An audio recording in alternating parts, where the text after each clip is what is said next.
Kāpēc cilvēkiem ir nekontrolējams naids? Kas tāds viņos ir?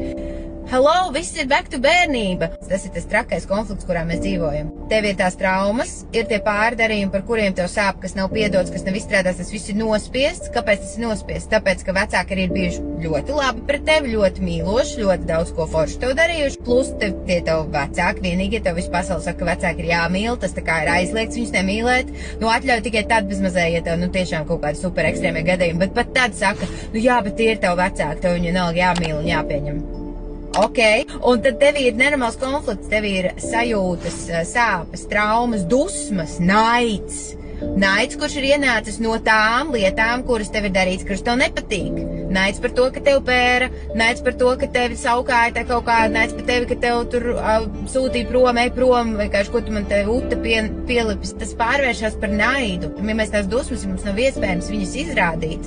Un mums pasaule saka, ka tas nav pareizi un vēl vecāki, un viss tas apdraud mūsu drošību un nākotni un izdzīvošanu. Mēs nedrīkstam izrādīt savas dusmas, kuras mums ir par to, kā pret mums kaut kādā brīdī izturās vai ko mums pasaka.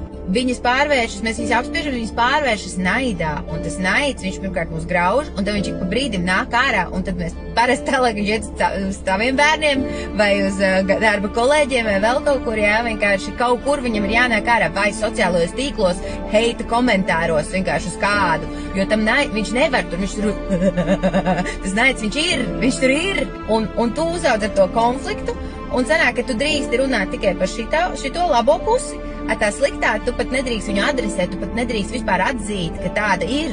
Un tev viņa tikai jāspiež nost un jāceļ augstāk, tāpēc, ka tev kaut kā jākompensē, tu nezini, ko ar to iesākt, ja?